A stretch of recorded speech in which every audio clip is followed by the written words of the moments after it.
Hi guys and welcome to the circus. So today we're going to be talking about the ride deck mechanic in the new standard format of Cardfight Vanguard. This is probably one of the new mechanics in Overdress that I'm very excited about. Before I was supposed to record this video, Vanguard Insider already made a video discussing pretty much everything already. I highly suggest you check it out as well if you're really into this topic. So just a small recap, ride deck is a new mechanic that basically helps ride consistency.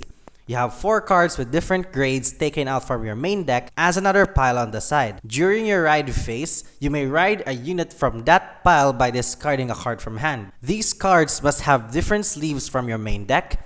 If a ride deck unit is placed or shuffled back to the deck, the unit is returned to the ride deck instead. Other than this, the destination will proceed as indicated. If you want more detailed explanation, please check out Different Fights summary video to learn more about this mechanic. The way it is right now is already a huge buff to ride consistency. But if you look at it in a wider scale, this can take us to a whole nother level of gameplay depth. This mechanic can literally just make us throw away the concept of deck building from the past decade, simply because we will all have an assurance to ride up to grade 3. Grade ratios in every single deck can be completely scratched and reformed to fit the needs of the game plan of the deck without worrying too much about riding up. Like, imagine if Melody's getting this concept.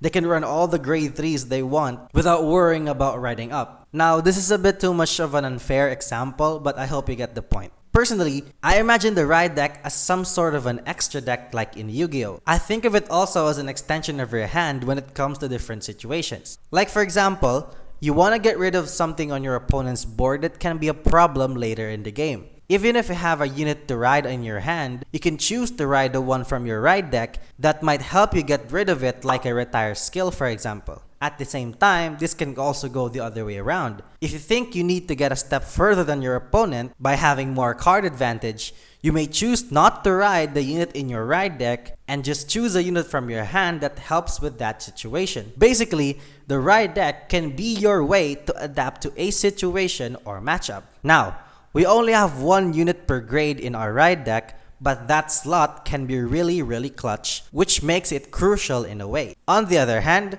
this can also make your opponent think about their first few turns. If they happen to have an idea on what units you have in your ride deck, they will also try to be more cautious on their decision making, which shows a lot more complexity in a good way. When it comes to the grade 3 ride, this mechanic may be made for this one as well, since in the announcement, they said that Persona Ride might be a mechanic that requires you to ride the same unit. This makes a lot of sense because before, Persona is a term that refers to a skill that requires the same card as your Vanguard, like in the same line as Persona Blast. The ride mechanic is simple enough to understand for a new player, and can possibly be more complicated to veterans and above, especially in the competitive scene. They can literally take deck building and decision making to a whole nother level when done correctly. I'm really excited on where Bushi is gonna take this mechanic. I'm really hyped for this, just like how I'm excited for Nightmare Doll, so please just reveal Chelsea already! Leave your thoughts about this in the comments down below and maybe we can start a conversation there. Or you can directly message us on Discord, and please consider liking and subscribing, and I'll see you next time.